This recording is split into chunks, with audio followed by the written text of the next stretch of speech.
For 3 days now, the fighting for the Bezimianaya Hill had been going on with unrelenting vigor. There was only one consolation.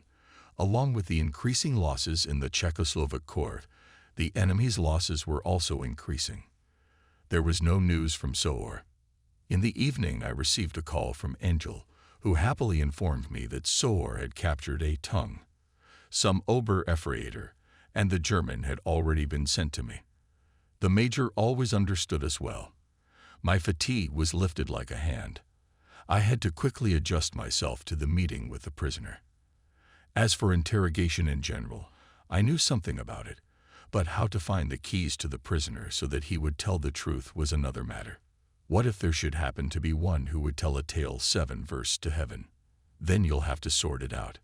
And what to do with a Nazi who is devoured by pathological hatred of the enemy and animal fear of the answer? Now spill everything you can to get the German to give you the information you need, I told myself. By brute violence, it was unlikely that confessions could be extracted. And to hope that the prisoner will tell the whole truth is also illusory. If he only distorts his testimony a little, the enemy's bunkers, trenches, machine gun nests, minefields, and other obstacles, which are mostly unknown to us, and which we vainly try to destroy, will remain hidden and will continue to mow down our fighters. Only artillery fire directed at targets accurately known from our own reconnaissance or from the testimony of prisoners can suppress and destroy them. Unfortunately, our intelligence has lost many of its best scouts. It happens, however, that prisoners sometimes give more valuable information than their own intelligence. Ober-Efreiter can answer questions as if in confession, or he can simulate and make up. Deliberate inaccuracies in information about the location of firing targets will be disastrous for us in such a case. Every man has his psychological and moral weaknesses, his vulnerabilities, so that there are very few prisoners who refuse to talk at all. It is unlikely that a German prisoner would be an active anti-fascist. It would also be foolish to assume that a German would talk without much difficulty and immediately tell the whole truth, thus providing us with invaluable information. I was anxious to meet the prisoner. At the same time, I felt something in me revolting against him, although I had not yet seen him. It seemed to me that everything was going to be unexpectedly easy and simple, and then I was again troubled. I realized that the task ahead of me was more difficult and delicate than any I had had to solve so far.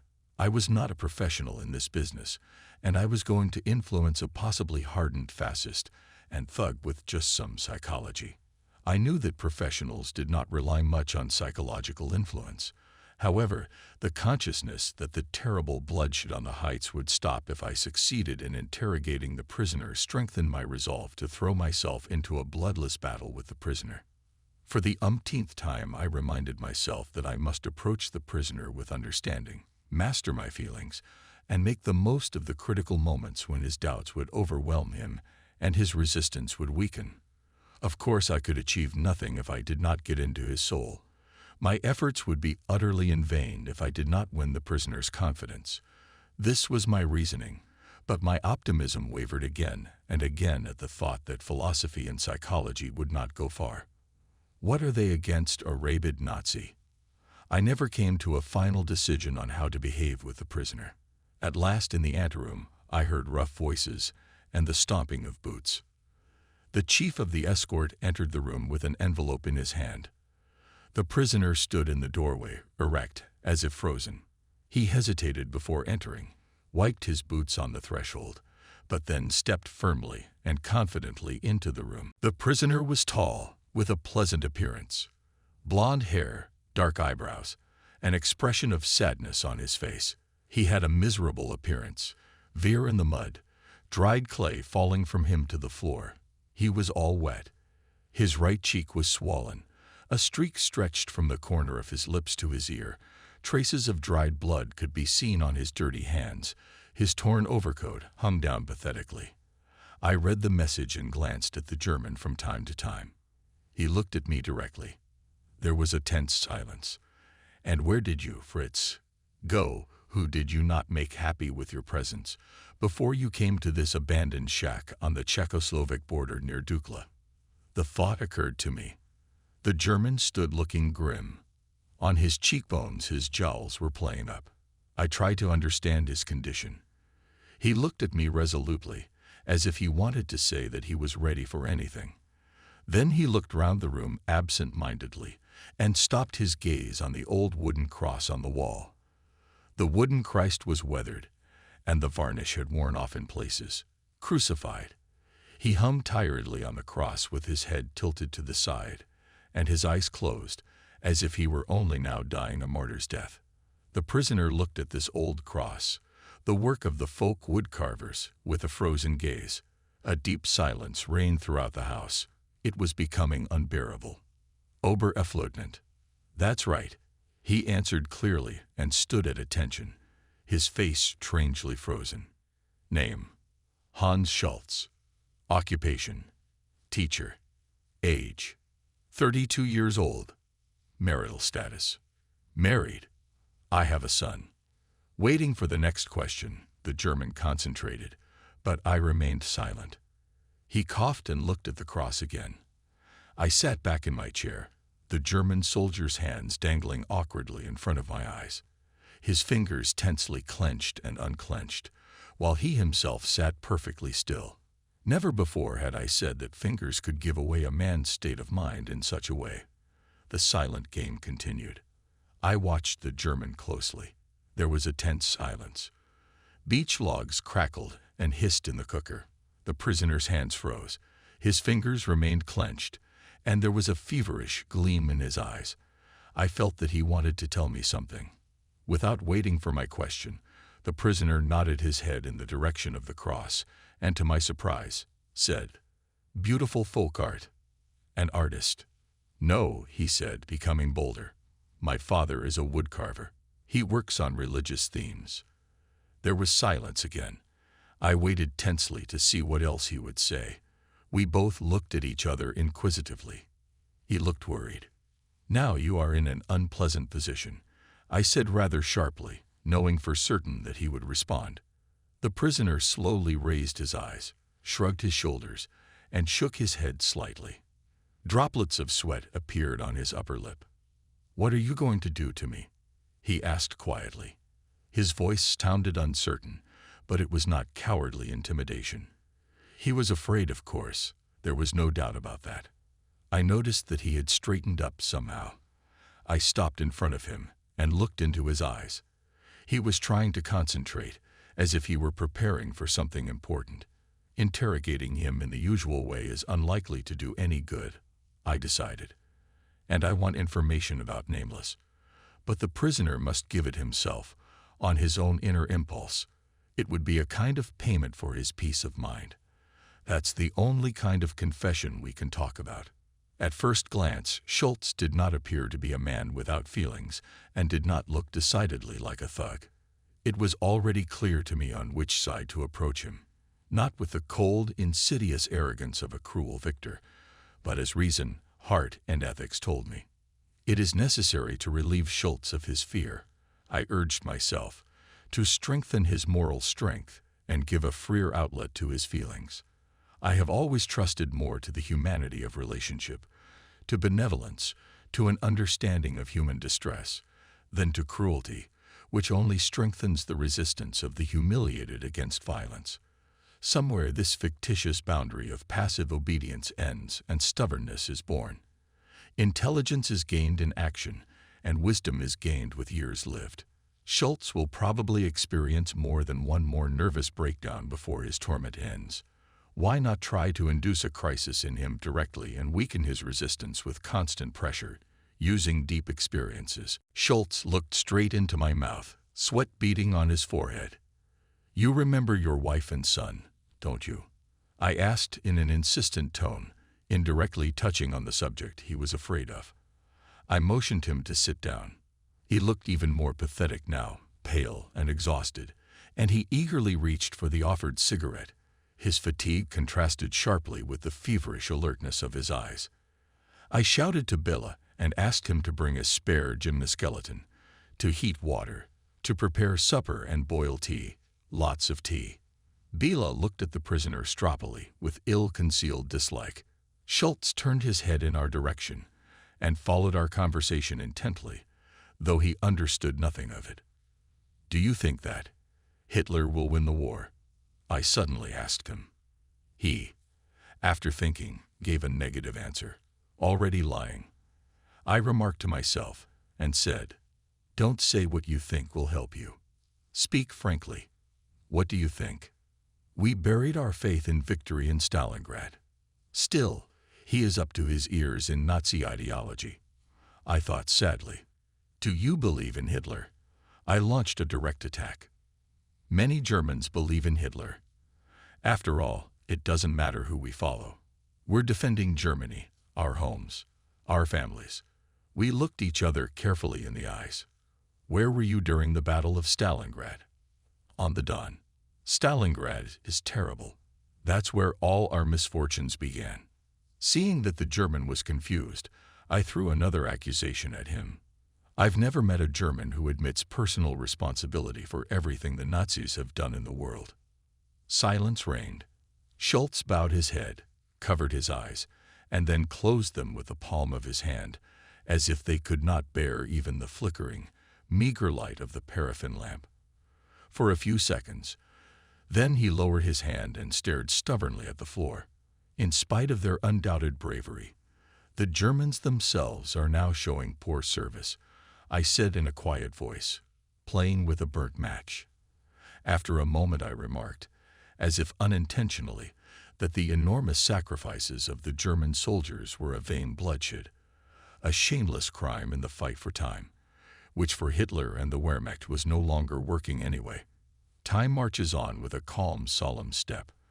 I recited the first words of the refrain of a Nazi war song and added in a firm voice as a warning, but only towards the final defeat of Hitler's Germany. I stood at the cooker and pondered, looking at the German. What is going on in his head? Why doesn't he speak? The hut was warm and cozy. I paced the room and talked as if to myself.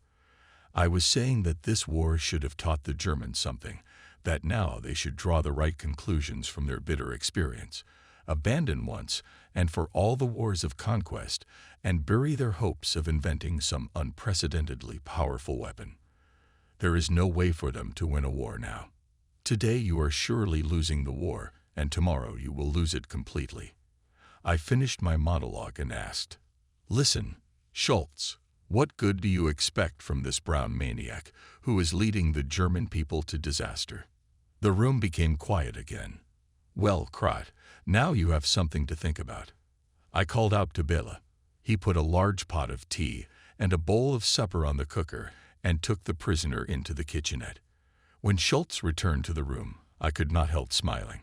Hans Schultz, an Ober-Ephraimman of the Grenadier Regiment of the 75th Division, was clean washed, and he was wearing the Czechoslovak uniform of Private Juraj Bela.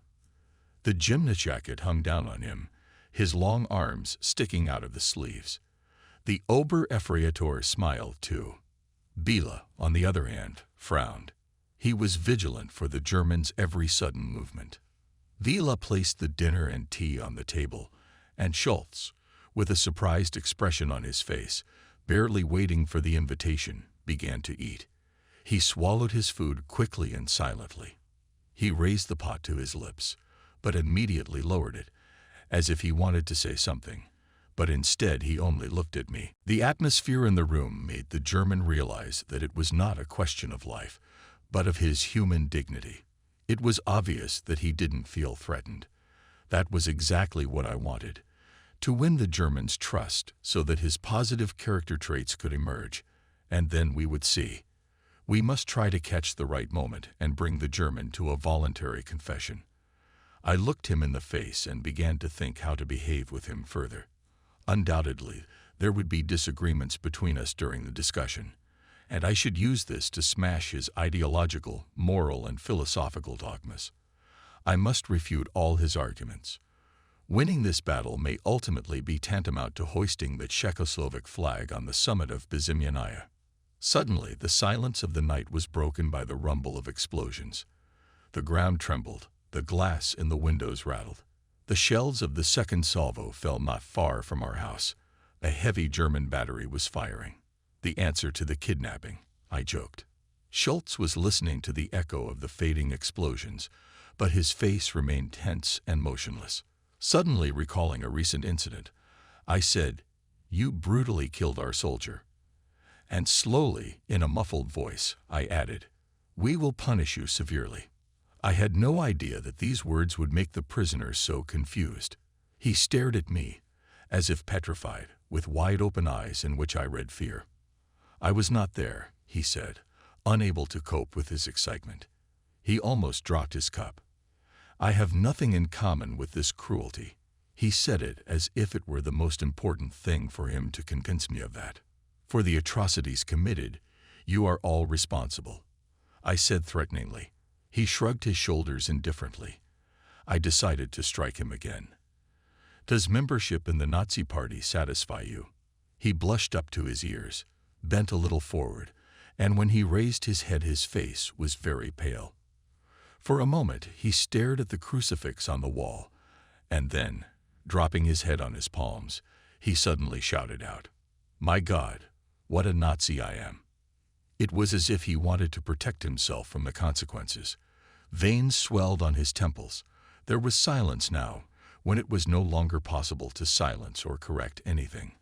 I could see that he was in real distress. It was the most opportune moment for my further offensive. I waited until he had calmed down a little, and then I went on the attack. Sliding Schultz a military map of the battle area, I handed him a pencil and asked him carelessly, "You seem to have mapped the battle situation in Badruzal, don't you?" He looked up at me in surprise, as if he did not understand the question. Gradually his eyes widened. He finally understood. Treason. To lose his military honor. He was afraid to think about it.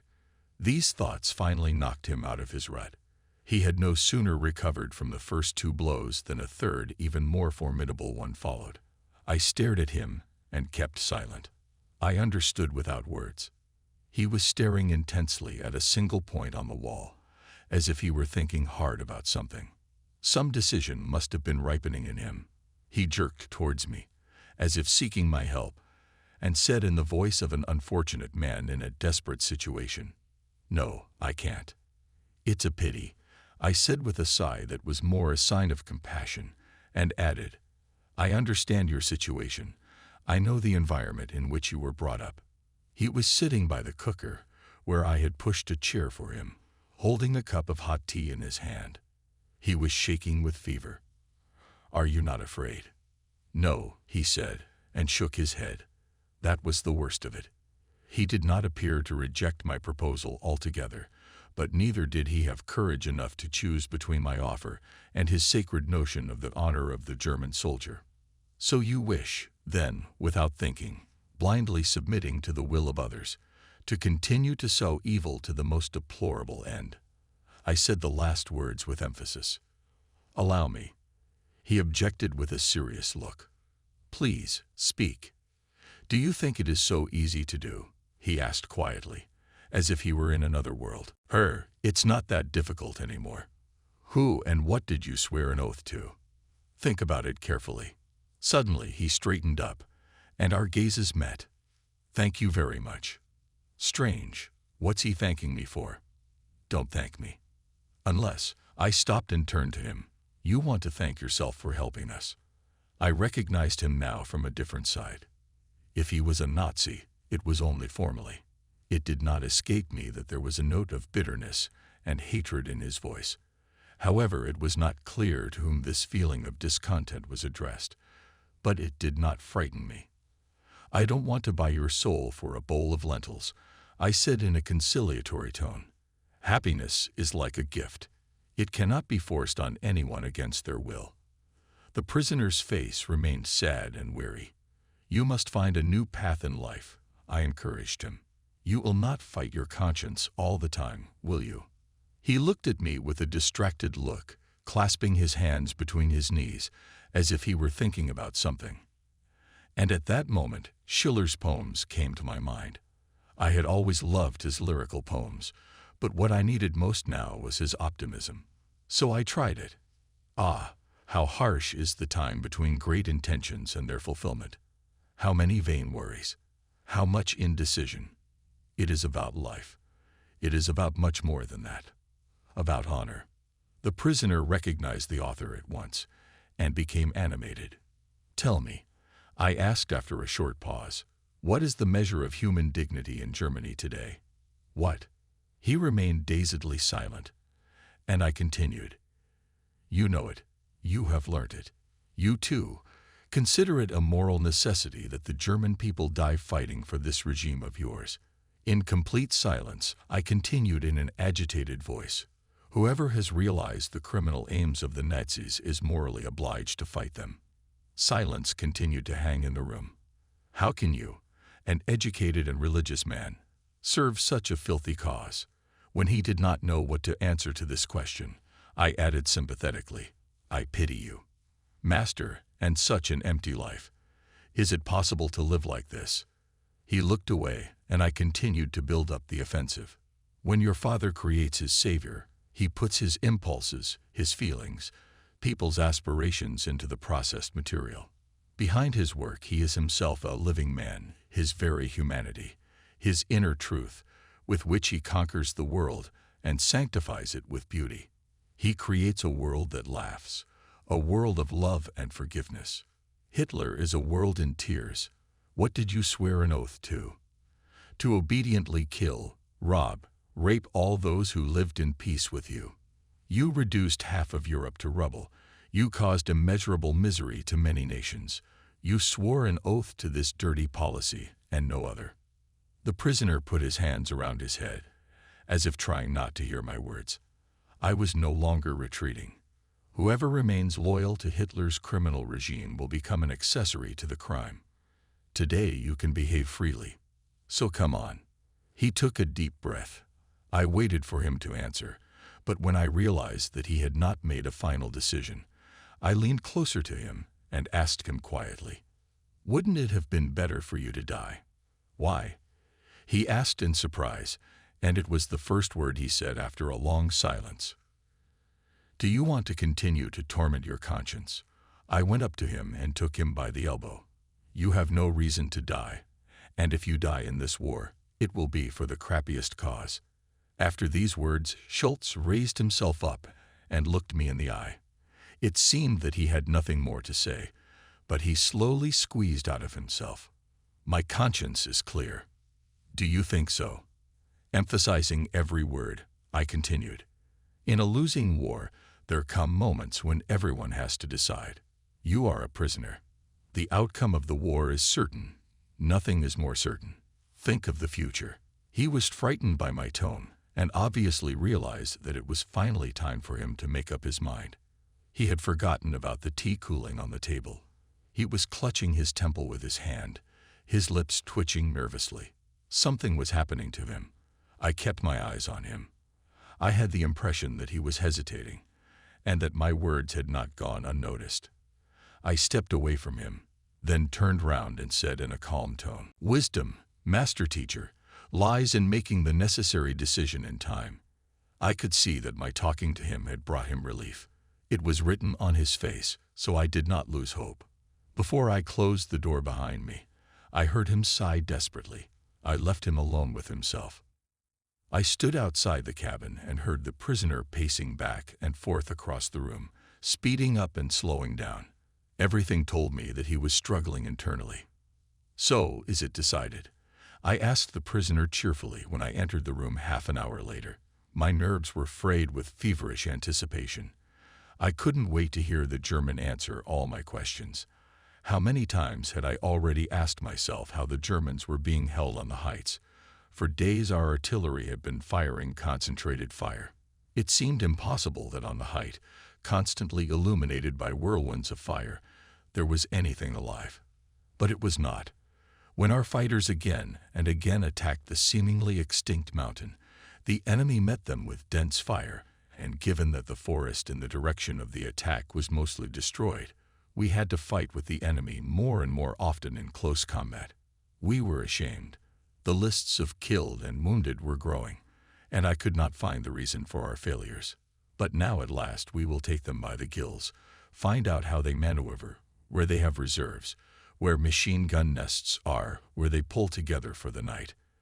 And then tomorrow, probably, the massacre at Bizimyanaya will end. Schultz sat in front of the map and scratched something on it. Then he began to tell me about the defenses on the heights. He spoke in a strained voice and generally behaved a little strangely. I watched him closely. One glance was enough for me to realize that the prisoner had switched to another string. I was almost certain that he was deceiving me. However, more convincing evidence was needed, and so I did not rush to a final decision.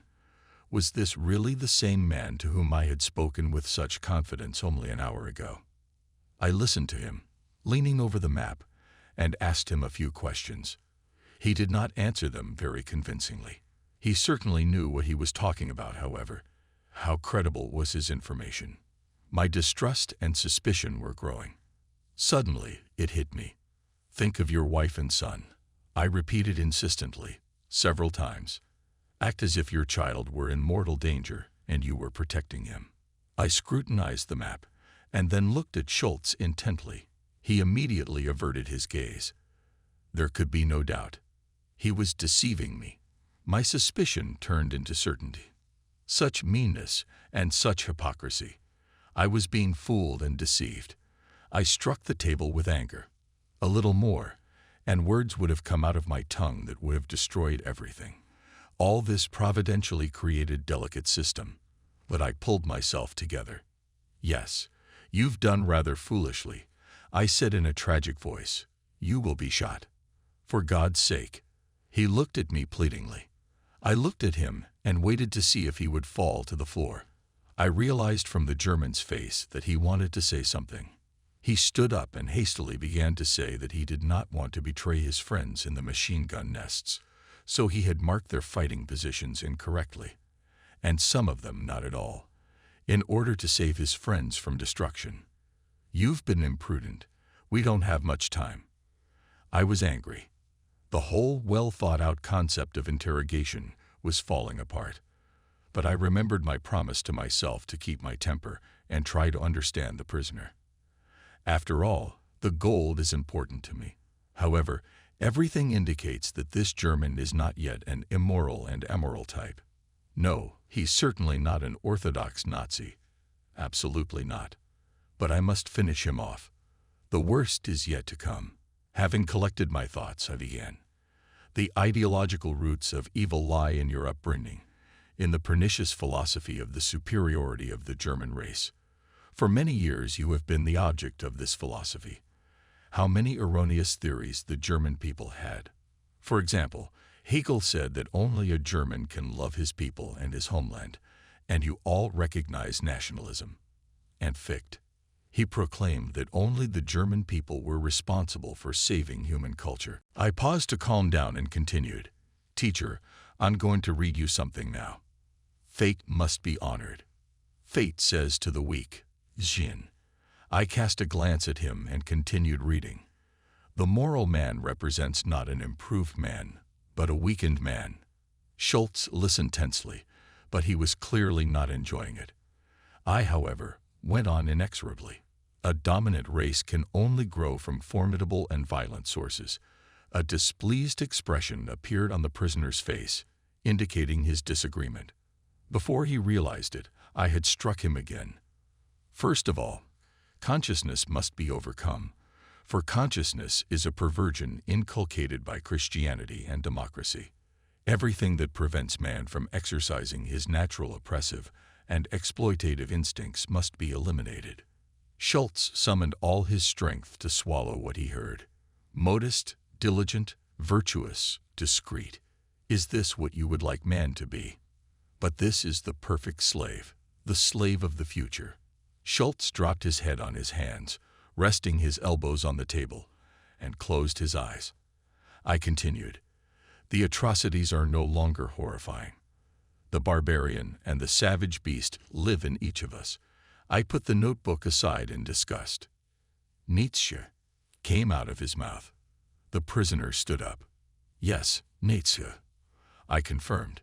He looked at my face in amazement, and then slowly, very slowly, said a single word. Terrible. No, Schultz's resistance was not simulated. Lieutenant Siegfried Perschke did not die in vain. He died in time in September 1944, leaving behind an elegant notebook with quotations from Nietzsche's philosophical treatises. This document must have guided his practice. "That's how you all are," I said sternly. "You don't believe me." I took out of my pocket some photographs taken from German prisoners and threw them to Schultz on the table. "Here is your philosophy in practice." It was noticeable that he was shocked. "Long live the German Superman and his Nazi culture," I said, as if in passing, as I looked through the pictures. "And all this is done in the name of the German people, whom you serve under a Nazi oath. Nazism does not mean the German people. Tell me then, where exactly are the German people?" "Everywhere. The German people is Germany itself." "What about the SS, the Gestapo? Is that Germany too?" "No, no. We Germans do not agree with Nazism, with what it does," Schultz said hastily and straightened up. But. And what resistance do you offer to it? What have you, Schultz, done for his downfall?" "He has been tormented, very tormented. Dissent alone is not enough. Not enough. Master, it's shamefully little. Couldn't anything have been done?" "Nothing at all." "Well, of course not. There's nothing to be done if fear is stronger than duty, stronger than faith and honor. You don't know that with his repression. He who doesn't know all this won't understand. So your knees are still shaking in captivity." After these words there was silence. The prisoner's strength was probably exhausted. Schultz finally made up his mind. Suddenly everything became simple and clear to him. "Please, the map," he said with sudden vigor. And when he said it, he seemed relieved. His fear was gone.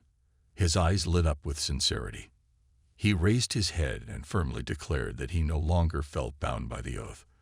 As I looked into his face, I could now tell with certainty that he was thinking in a sensible and serious way. It was now the 2nd hour of the night. The German began to speak.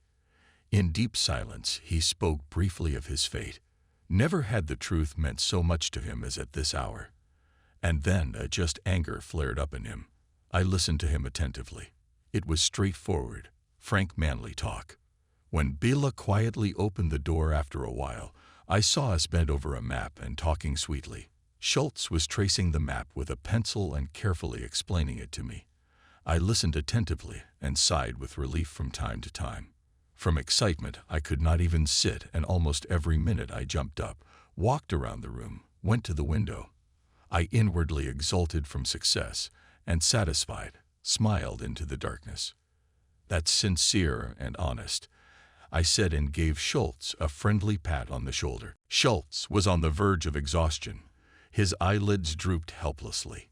He leaned tiredly against the table and rested his head on his folded hands. Asterisk. That same morning all preparations were made for a new pattern of fire, so that the next attack would be the last in this long battle for the exits of the Carpathians. And this attack was carried out. On 18 November 1944, south of Nizhny Komarnik, the Soviet units penetrated the extreme Pole Gorge, dominated by the heavily fortified Abshar Mountains on one side and Hill 541 on the other. Our 2nd and 3rd battalions fought their way up to the saddle between Abshar and the Bezimyanaya Heights to the east. The next day, both battalions, together with the Soviet units after heavy fighting, took the key position of Abshar, advanced to the road leading from Krajna-Poljana to Bodrusel, and in the afternoon the soldiers of Svoboda were already standing on the summit of Bezimyanaya. However, the enemy, having lost Abshar, began to fight for the height. Relying on the surviving positions, he rushed into a furious counterattack. He pushed the Czechoslovak fighters from the top of Bezimyanaya and again penetrated Abshar, threatening the right wing of the corps and the left flank of the Soviet 305th Division with his advance. The thinned and tired 2nd and 3rd battalions were unable to resist the actions of the enemy, who tried to encircle them. The remaining forces were consolidated during the battle into one battalion, commanded by Staff Captain František Sedlacek. During the night battle, his command center became surrounded. A fierce battle broke out. The Nazis wanted to capture the command post at any cost. But fortunately, in the darkness, the enemy did not notice one single unbroken telephone line. So Sedlacek was able to ask for help from the commander of the 2nd Company, Captain Kuzel, and report to the corps commander about the desperate situation of his unit on Bizimyanaya. Kuzel arrived with reinforcements to the battle site within an hour, and very opportunely, as the battalion commander's position was critical. There was a threat that the units would again be thrown back to the pass. General Svoboda, in order to save the situation, decided to throw all available forces into the battle and ordered to quickly organize a special strike group under the command of Captain Kunzel from the Operations Department of the Corps headquarters. This group he attached to the battalion commander and set the task to capture Bizimyanaya and hold it. František, you must hold it at all costs. I'm sending you reinforcements. Staff Captain Sedlacek heard the energetic voice of the Corps commander Ludwig Svoboda. At night, Kunzel's group left Barwinek for Lower Kamarnik, and early in the morning of 19 November entered the battle for Bizimyanaya.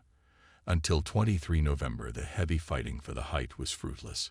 Even a powerful concentration of fire could not suppress the enemy's resistance and prevent him from launching constant counterattacks. The enemy wanted to hold Bizimyanaya at all costs. The height was occupied by Czechoslovak units only in the afternoon of 24 November. This decided the fate of the German defense at the exit from the Carpathians in the entire Deklinski direction. ****. 23 November was the last day for many. Lieutenant Jurek, Lieutenant Nusless, and other brave soldiers fell on that day. The day dragged on indefinitely. At last evening came, and twilight descended on the mountains. The trees, mangled by bullets and shells, were drowned in fog. The last leaves fell tiredly to the ground. It seemed that even nature itself was preparing for something serious. The fateful tomorrow, the 24th of November, was approaching. That day would decide for whom the bells would toll. The last night. Everything comes last. In war, that last comes quicker. In battle, death overtakes time. For many days, Czechoslovak soldiers fought for Bizimyanaya. In the evening after the battle, completely exhausted, they fell off their feet anywhere, somewhere in a lull, somewhere in a shell crater, somewhere between fallen trees. 2 or 3 soldiers spread soft pine needles and, huddled together, tried to fall asleep quickly. And so, with machine guns in their hands, they spent the frosty night. Which one was it? What, after all, in the life of a soldier does this one night mean? Only one night is followed by another, just as nasty and full of uncertainty. The darkness of the night blurred the pale background of the snow-covered terrain, and the trees disappeared from sight. Silence reigned. Everyone fell asleep, but someone from the sleepers would cry out, and at once the soldiers pressed closer to each other. Someone's hand went up. Someone burrowed deeper into his overcoat. A quiet sigh came from somewhere. A cigarette was lit. A thin face flashed in the red glow. The ruby light was in one place for a minute, then flew a few meters and burned out in the snow. Someone was awake. Suddenly, the silence of the night was broken by gunfire. The shots rang out like thunder. The Obshar rumbled menacingly, echoed by the Prikora, and the Jaruha echoed deafeningly. It echoed throughout the valley. The men clutched their weapons, listened to the firing for a minute, and then, displeased at being awakened, went back to sleep. "It must be on Jaruka," said the soldiers in their sleep.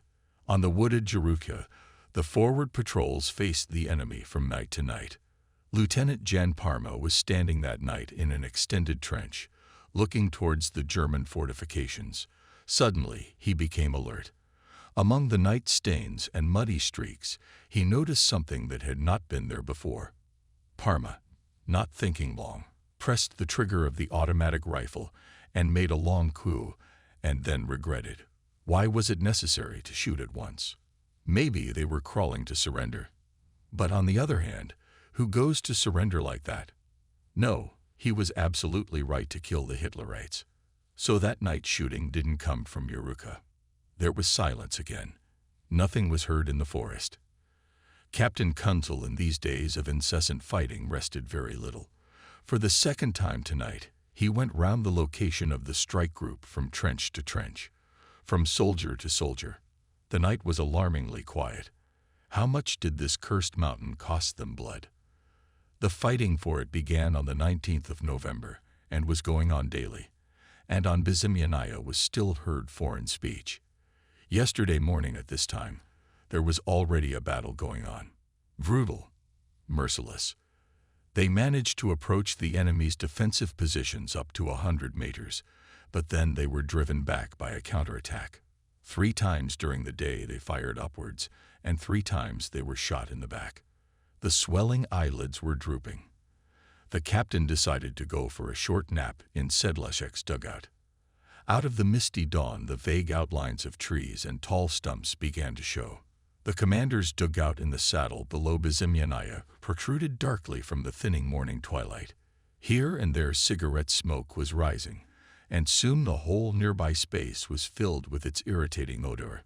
Those who were already awake were immediately drawn in by the odor.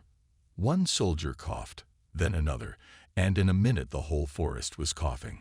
Coughing fits tormented people more and more.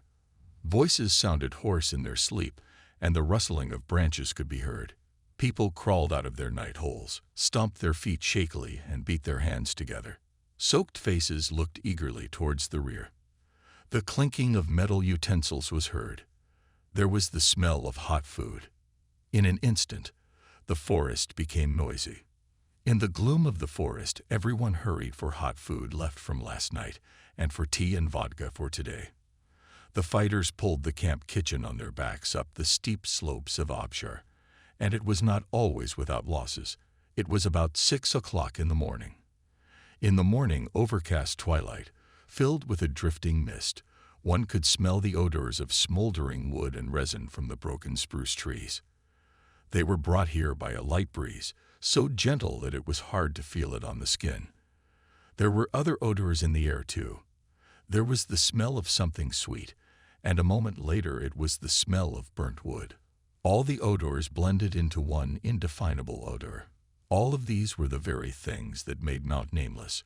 Without these odors it would have been just a mountain, one of many in the endless sea of Carpathian peaks, about which no one would have spoken or written. On the cloudy morning of 24 November, we were finishing preparations for an artillery attack on the last Carpathian bastion in the offensive line of the Czechoslovak Army Corps. Now, thanks to the testimony of prisoner Schultz, we finally knew the location of the enemy's firing points and his fire and reserve maneuvers on Bizimyanaya, and could fire at specific targets. General Svoboda scheduled the final attack for 14 hours and 5 minutes. "Let the men rest and make diligent preparations," he ordered. The court commander's command post was on a slope a little below the saddle between Abshar and Bizimyanaya. In the entire space around the saddle, there were only a few spruce and beech trees with their branches cut off. All other trees were either stumps or burnt trunks sticking up into the sky.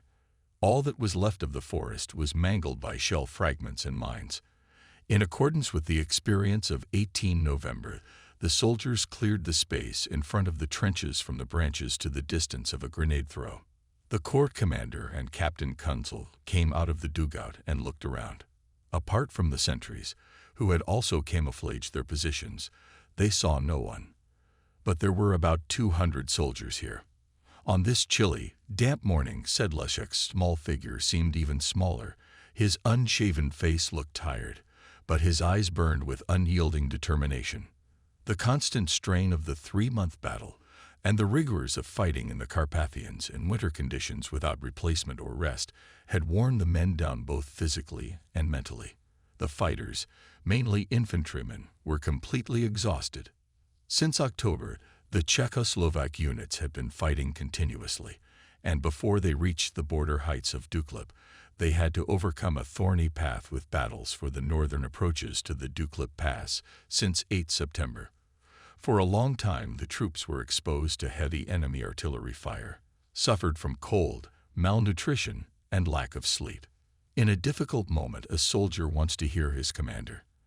And that day, 24 November 1944, it was really hard for the infantry at Bizimyanaya. Sedlacek and Kunzel always had time for their men both at rest and in battle. And in those critical minutes before the last attack, they too spoke to the soldiers. They spoke military tough, without vituperation, as if face to face. None of the commanders tried to embellish the existing situation. A soldier can be deceived only for a minute. Guys, Captain Kunzel began roughly like this. For a whole week now we've been fighting the Krauts for this damned height. We've been throwing ourselves into attacks, and the Krauts have collapsed on the mountain and are laughing all round. They're laughing at us, on our mountain. But we'll take it after all. Aren't you ashamed? The way to our homes is only through this peak and no other way. Have you stopped believing in yourselves? You're drawn to the valley, to the roof over your head, to home. And only here is the shortest way home. Captain Kunzel wanted to look into the eyes of his subordinates, but he could not. The soldiers were shuffling from foot to foot. Many of them were looking at the ground. Then Battalion Commander Sedlacek addressed them. He, too, began without introduction. I remember better times, when the Krauts were fleeing from you.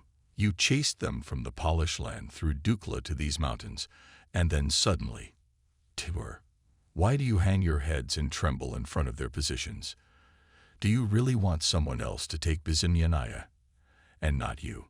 We've been here a long time, and no one knows the enemy better than we do. General Svoboda called me. He said that we must take Bizimyanaya and open the gates to Czechoslovakia. At 2:05 p.m., we'll go on the offensive. In this area, for the last time, our intelligence has done a lot of work, and now we know about the Nazis what we did not know before. We know where they have weapons and mortars. We know their maneuvers and resting places. Our gunners will go with us in this last attack. It would be unforgivable if we let ourselves be thrown down. The general trusts us and will be watching our actions. The battalion commander fell silent.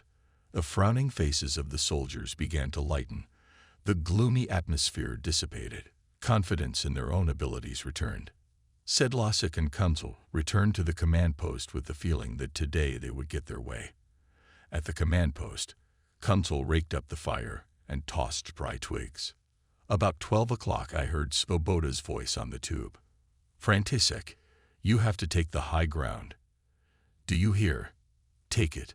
From the observation point on Komarnica Hill, I had another short conversation with Captain Kunzel. Trust the artilleryman, I told him. Adapt to our fire. It will be accurate. As accurate as possible. It was 13 hours and 45 minutes. Nothing said that in a few minutes a terrible battle would begin here. The strike grouping of Czechoslovak units was placed on both sides of the ridge from Obshar to Bizimyanaya with the direction of the main blow along the ridge. 7 strike groups from the remnants of the 2nd, 3rd, and 5th battalions were commanded by experienced soldiers, Lieutenants Groda, Belenda, Matiako, Parma, Pospisil, Gunda, and Staff Sergeant Jones. At 14.05, everyone pulled their heads in. The air whistled above the saddle. There was noise and whistling of all kinds. It seemed that shells and mines were competing with each other for the primacy of landing. Some shells whizzed so low over the ridge that the soldiers lying there buried their noses in the snow in fear. The shock wave leaped upwards. Everyone felt the air come into motion. The first destructive blow of the Czechoslovak batteries and the Soviet batteries attached to reinforce them was intended for the enemy's reserves, so to speak mobile targets and mortar and artillery batteries, because they always inflicted heavy losses on the infantrymen. After the battle, it was discovered that the enemy's mortar batteries in fighting positions in the valley and at the Bodrusel motorway had been completely destroyed by the artillery preparation. Then a tornado of fire swept over the top of the mountain and the front edge of the German defenses. Yellowish flames of bursts soared above the ground. The explosions merged into a continuous rumble. The sound waves collided and diverged. Now the fire was directed at the enemy's forward defense echelon. The last minutes before the attack were running out. Then the direction of fire was shifted upwards. Taking advantage of the chaos created, the infantrymen, following the sappers, ducked down and attacked the front German positions. After a moment's confusion, the surviving fascists opened furious shooting. Our fighters began to throw grenades, and again a long series of explosions shook the ground, and again the ground trembled under the feet of the attackers. Strike groups were rising, and through the fog and rain went forward.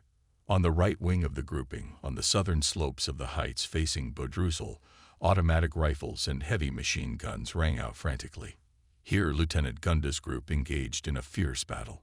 Parma's group, after a swift attack, a sharp wedge crashed into the German defense. The enemy increased resistance. Lieutenant Gunda coolly led the battle. After waiting a moment, he shouted, "Hurrah!" and firing on the move, rushed forward. His soldiers followed him. They fell down, got up again, and fired all the time. A melee ensued. Explosions were heard on the left, the screams of the wounded. Because of the noise, we could not hear what they were shouting. It turned out that the attackers had hit a minefield. Several soldiers, writhing in pain, rolled on the ground. Graud's group was making its way on the main line to the rear of the machine gun nest. Sub-Lieutenant Graude, as he approached the pillbox, saw fire burst from the barrel. As if thrown by a spring, he rushed to the embrasure and threw a grenade right into it. The machine gun immediately fell silent. The shock group, led by Jury Graude, with loud shouts of "Hurrah!" rushed forward to the top of the mountain. At that moment, a deafening explosion was heard in the thick of the strike group, and Lieutenant Graude fell to the ground. The fight continued. Suddenly, there was a terrible roar. Yes, it was a real roar, as hundreds of people were screaming furiously. It sent shivers down my spine. Pospisil and Belanda's men rushed to the attack again. At this time, Mattiecco went round the mountain on the left, from where he heard the clatter of machine gun fire. At this point, a fierce battle broke out again. German machine guns were fiercely slashing. The explosions of shells were rumbling. The Germans tried to counterattack, but they could not do anything serious. Stunned by our artillery preparation, they lost the strength for an organized strike. Moving through the liberated area, our fighters saw a terrible picture, all that was left of the enemy after the artillery cannonade. The fight lasted for an hour. One of our fighters rushed after a fleeing Hitlerite. The German suddenly disappeared. The soldier looked around and then cautiously approached the piled beach on the slope. He peered over the ledge and saw the German's face. Both froze at the unexpected encounter. The machine guns lowered. The Nazis' eyes fixed on the Czechoslovak. Fear and hatred froze in those eyes. The German's hand moved, but he was a fraction of a second too late, and a moment later collapsed on the barrel. His body snapped in half, his arms hung lifelessly, his hair fell over his face. A martial hurrah filled the forest all along the front. Everyone rushed towards the top of the mountain. It was a relentless battle.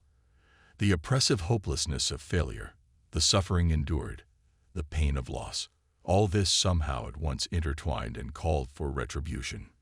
The attack was fierce. Survivors' Hitlerites flashed between the trees, trying to get away from the pursuers. Strike groups were already making their way to the top. Parma was the first to jump into the main trench, threw a grenade into the bunker, gave a line at the fat field officer, who was leading reinforcements. Parma's fighters were already on high ground, but they still had to overcome a small patch of open ground. However, as soon as they jumped out onto it, a light German machine gun started to work, though alone. Then they heard firing on the other side of the peak in the direction of Bodrusel. They were short, disciplined cues. After a while there sounded a mighty hurrah. A minute later this attacking cry was heard to the left of Prikry. From everywhere, the soldiers of Sedlacek's battalion were marching to the last attack. At the summit they met. When after a hard battle another piece of native land was snatched from the hated enemy, The hearts of the soldiers were filled with joy and satisfaction from the battle's success. The neighborhood was shrouded in fog. From the overcast sky, snowflakes occasionally fell. And good soldiers can sometimes be shaken. But the main thing, in time to correct the situation. Asterisk, asterisk, asterisk. I was then directing the actions of the artillery, and being at the observation point, was not a direct witness to the dramatic events at Byzimyania. General Lieutenant František Sedlacek recalled after the war how he commanded a mixed battalion during the last attack on Byzimyania. Here is what he told me about the last minutes of the attack. With Polda Kunzel, I marched right behind the chain in the middle of the group. After an effective artillery preparation, ours rushed into the attack. The attack was so bold and unexpected for the enemy that our infantry penetrated with relative ease, almost to the very top of the heights before machine guns began to fire from the remaining pillboxes behind. We got wounded and killed. Polda's arm was shot through. The wound was bleeding badly, but he did not leave the battlefield. Using the commander's authority, I ordered him to do so. Juri Grauda was leading a strike group, which was made up of specially selected soldiers with the task of eliminating enemy pillboxes that had not been destroyed by artillery. When Grauda was wounded, I ordered him to be taken to the infirmary. He was badly wounded. During the attack, Juri stepped on one of the anti-personnel mines. Another one exploded under him when he fell. That's how Juri Grauda died. I lost one of the most courageous and active commanders of the battalion. With his inexhaustible energy and militancy, he repeatedly lifted the men of the battalion to the attack. When he was carried away on a cloak tent, his look was full of confidence and calmness. I told him that he was one of the best fighters in the battle for Byzimyania, and that now we would never give it up. Immediately after the capture of the height, I gathered the soldiers who were in the neighborhood, and with their consent I named the height after the hero who had just fallen. Nameless became Grove Mountain. We saluted the dead. I suggested that our cartographers inscribe the name of the glorious mountain on the maps in memory of those who laid down their heads here. Captain Polda Kunzel also played a very big role in the battle for Byzimyania. Fearless, self-sacrificing, he knew how to lift men up, and it may be considered a miracle that he got out of that scorcher with only a shot through his arm. I never saw him sleep. He was an invaluable assistant to me, and I could hardly have done without him in the most difficult moments of the battle. Thanks to the artillerymen, we took the heights relatively quickly and suffered few casualties. With accurate fire, the artillerymen smashed the enemy's fortifications and trenches, blocked the reserve's approaches to the battlefield, but most of all they helped in suppressing mortar batteries and guns. Your artillerymen supported the offensive well.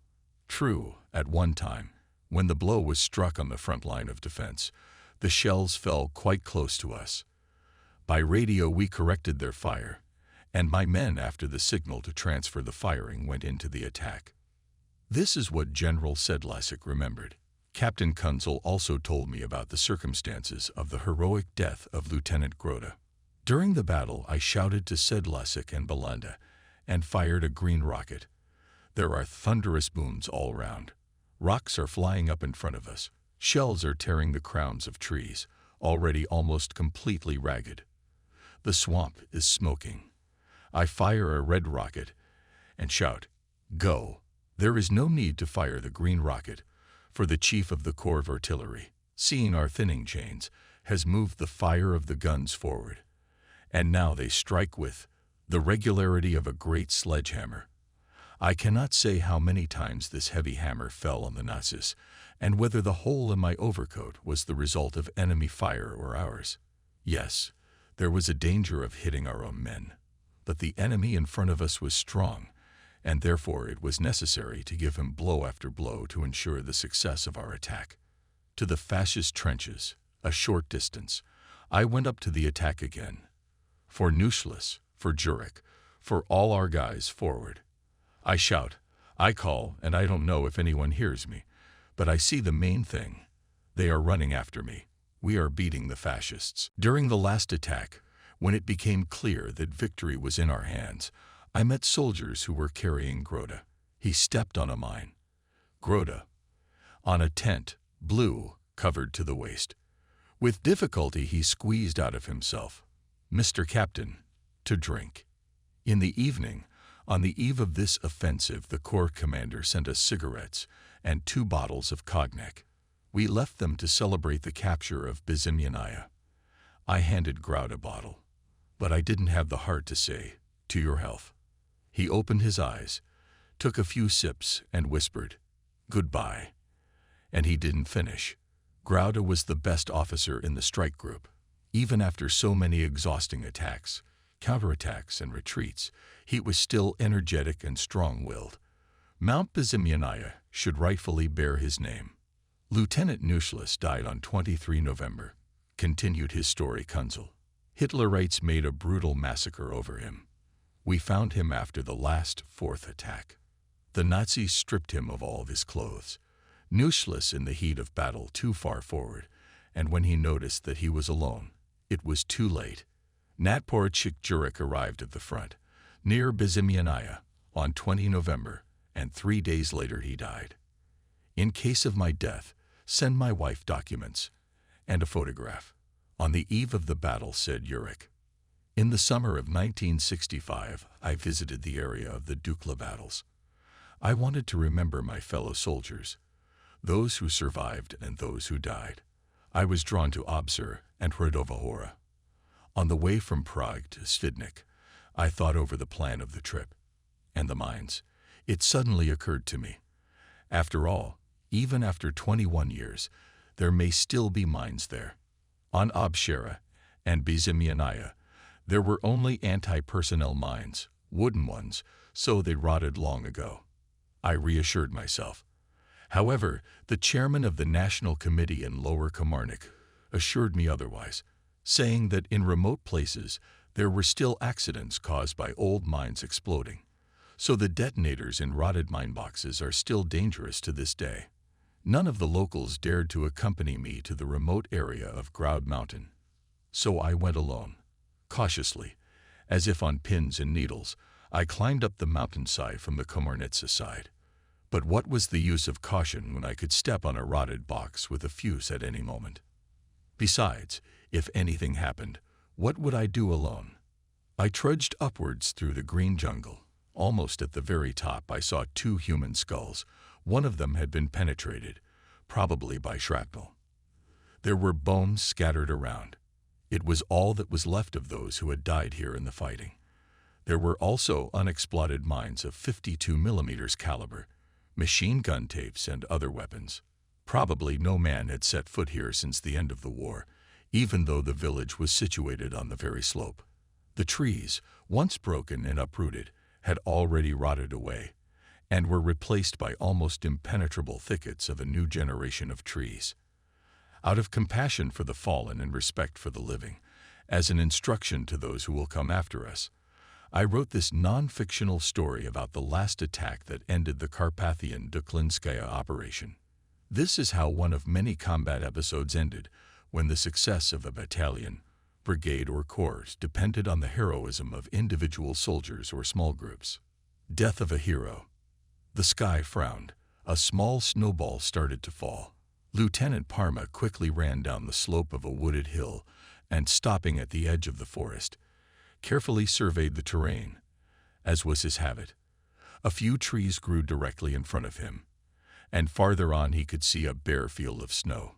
At the place where the officer was standing, the slope was not steep, but a little lower it turned into a precipice, beyond which there was a dark strip of coniferous forest.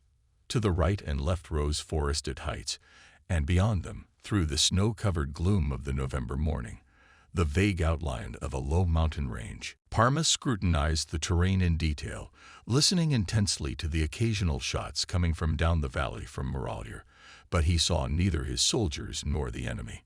"You can't catch up with them now," thought Parma, as he went down to a tree at the edge of the forest.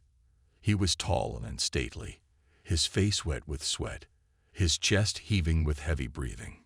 Parma put the machine gun against the trunk of the tree, took off his pistol and belt, and undid the buttons of his overcoat and tunic, then turned his face towards the west.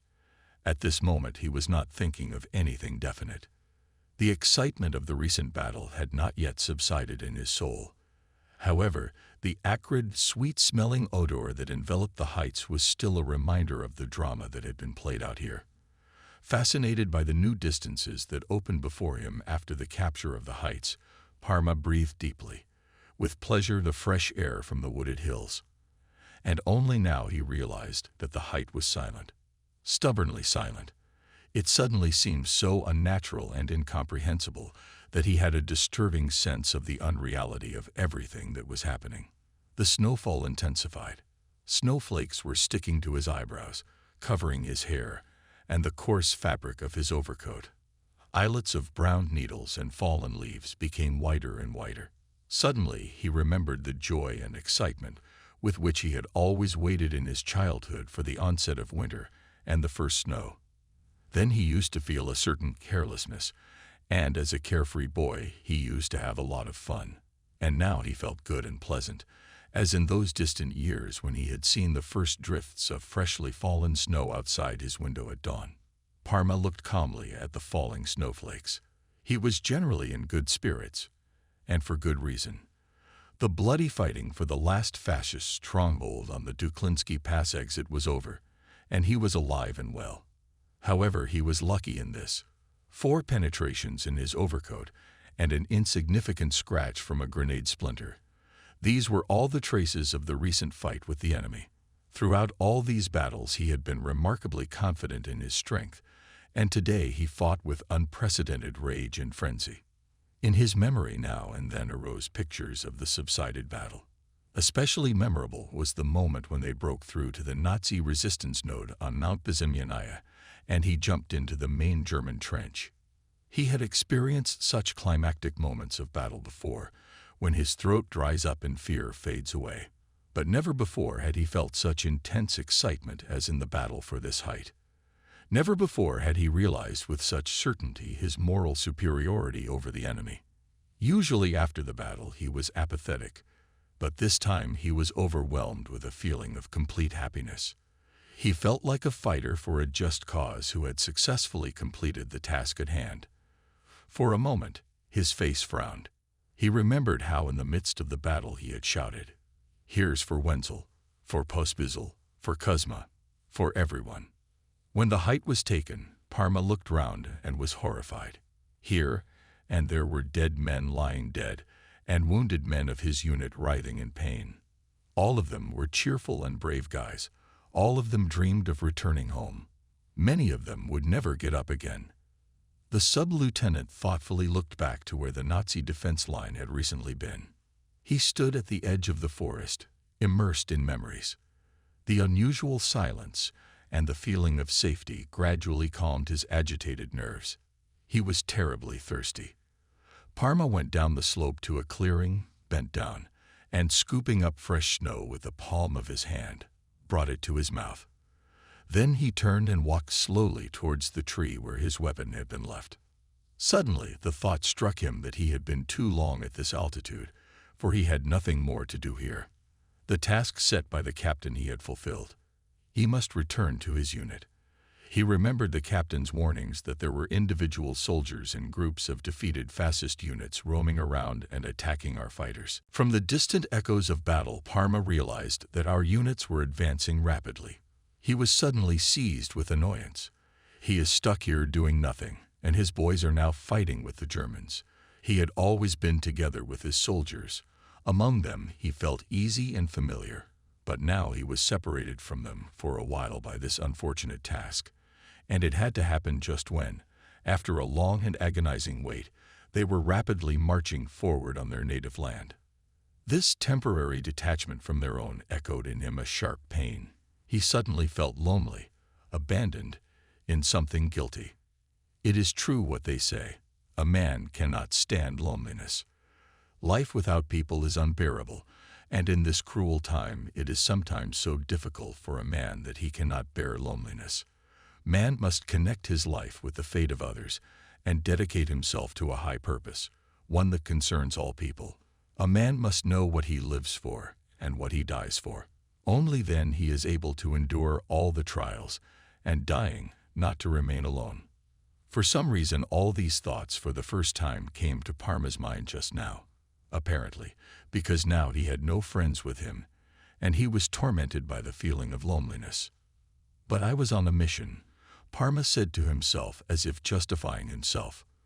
I inspected the battlefield as ordered, provided aid to the wounded, cared for the dead. And now I will go down to the valley, catch some car from the rear of the corps, and quickly catch up with their own. Nevertheless, strangely enough, he did not feel like leaving. Before, these damned mountains were literally in his liver. When the last offensive had begun, he had only wished that it would all be over quickly, that the unfortunate height would be far behind him. And now, when at last he could leave it, it was pulling at him like a magnet, preventing him from going any further. Again and again, the images of his dead battle buddies came before his eyes, and he could not resist it. Leaning back against a tree, Parma looked at the slope of the height, covered with a sparse forest, and continued to remember the battle that had raged. Somewhere up there were German trenches, and this place, where he was standing now, was already in the rear. He thought with a shudder of what awaited him if the Nazis captured him here. Slowly the snow was falling on the dusky forest. Awakened from his memories, Parma once again felt a sense of peace and nonchalance. For the first time during the fighting, snow is falling quietly on this piece of Slovak land, he thought. The sudden peaceful silence stirred his soul. His whole being felt the joy of being, longed for physical and spiritual release. Pictures of the distant past surfaced in his memory. His family came to mind, and his eyes clouded with longing and joyful anticipation. This year's son, Jakub, turned 10 years old already, he noted with surprise. Parma pulled his wallet out of his tunic pocket, rummaged through it with stiff fingers, and pulled out a scuffed photo of his wife and son. What had they become over the years? Jakub had blonde curly hair and cheerful dark eyes. He laughed with a ringing and mischievous laugh. And Maria was a beautiful woman, a loving wife. Parma remembered how he had parted with his son, and his throat went into spasm. It would be necessary to come here with them, to show the places where he had fought, where he remembered them. A mark should be made on this tree. He will return home and live with his family for a long, long time. Now, when the end of the war was around the corner, he wanted more and more to experience a happy life, to get an opportunity to work fruitfully. Parma was suddenly seized by a burning, passionate desire to see his wife. A deep excitement was reflected on his face. His pensive brown eyes looked into the misty, snowy distance, as if searching for someone there. Yes, this damned war has taken its toll on everyone, thought Parma. Once in a deep mine I fed rats out of pity that they were doomed to eternal darkness, and today I did not spare a blonde Hitlerite. You've grown callous, Gonza.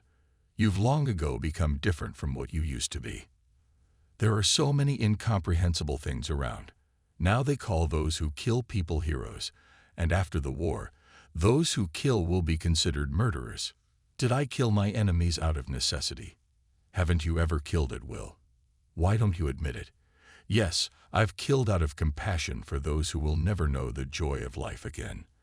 I have killed because I avenged the cries of children, the terrible groans of tortured men and dishonored women. I killed because I saw the cold smoke over the ruins of thousands of towns and villages. I saw the ruined Russian land. That's why I killed. I killed because I hated the fascists who brought so much misery to the world. Take this, you bastard. I shouted and rejoiced when there was one less fascist. When we started to fight, there was no cruelty in us. It was taught to us by the enemies themselves. And there is no mercy for these barbarians, though death has never been my trade. Parma shook off the weight of memories and began buttoning his tunic and overcoat, getting ready to go downstairs. And at that moment, the irreparable happened. There was a sharp sound somewhere nearby, and a dull pain pierced his chest. A paralyzing spark ran down my spine and shot barbed needles down my legs and left arm. Pain pierced his entire body. Parma sank first to his knees and then collapsed his entire body to the ground. Parma lay on his right side. There was a look of surprise in his eyes. He did not immediately realize what had happened to him. Gradually, his consciousness returned to him, and he tried to get up, but he could not even move as his legs and left arm would not obey him. There was still strength in his right arm, but not enough to move his heavy, limp body closer to the weapon. Struggling to lift his head, Parma looked around for the insidious assassin, but saw no one. His mind went back to what had happened. It became clear to him that his legs and arm were immobile. He was conscious of what it meant and what now awaited him. This is a state that a man can experience only once in his life, just before the end. He had always hoped to avoid it, and just today his faith in it had grown stronger. He pushed away the thought that he was in a bad way. With his healthy hand he felt a still part of his body, and it seemed to him as if it belonged not to him but to someone else. He wanted to shout, but instead of shouting there was a hoarse cough, and his uniform coat at his chin turned red with blood. Then he realized everything, and he was seized with rage. If he could, he would have shouted at the top of his voice, the harshest curses that had ever been uttered in the mine. The pain of realizing his doom was so acute and physically palpable that it shackled him completely. For a time he gave in to the feeling, but then little by little he began to realize that there was no point in fighting for a life that was irrevocably passing away. Now Parma lay on his back and looked up, where flakes of snow flickered against the trees. The snowflakes, slowly swirling, lay on the ground. When the snowflakes hit Parma's eyes, he closed them, but the snowflakes melted, and he could see everything around him again. Then it began to seem as if all the flakes of snow were flying straight at him, all the paths of their flight ending in him. He was frightened at the thought that they were going to pelt him alive. Now the calm snowfall didn't fill him with quiet joy as it had not so long ago. If only he could reach his hand to the automatic. His heart clenched with a sharp pain. In the wide open eyes glowed longing. I didn't want to think about anything else.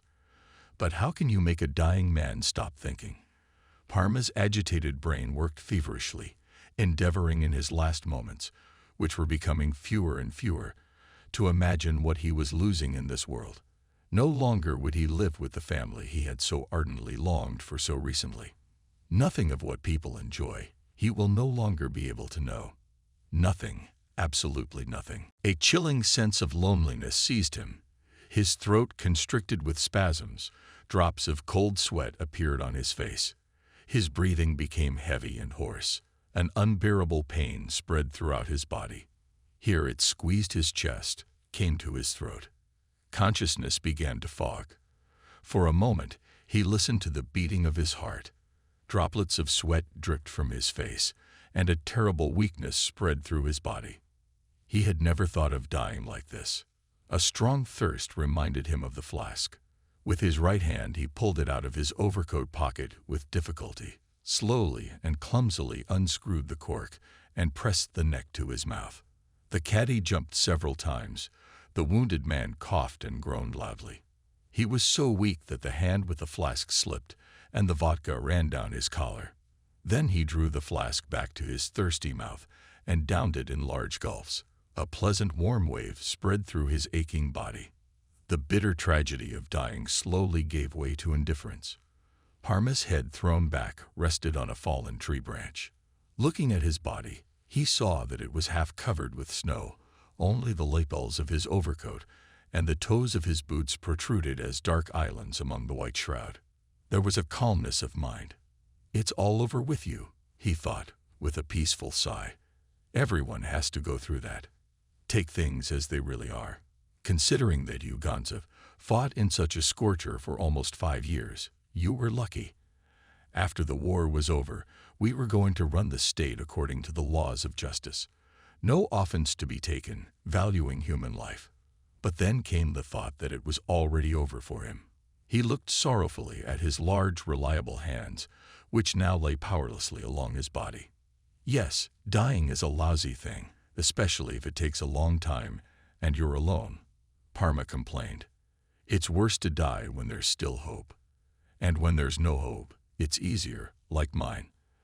At such a moment, when everything is clear and nothing can be changed, it is useless to feel sorry for yourself. After all, life is not always the highest virtue. He calmed down a little, looked around, glanced up at the dark gray sky, where large flakes of snow were falling. Then, with the fingers of his right hand, he pulled pine needles out from under the snow, grabbed a full handful, and lightly touched the bark of the tree. Greedily he inhaled the resinous odor.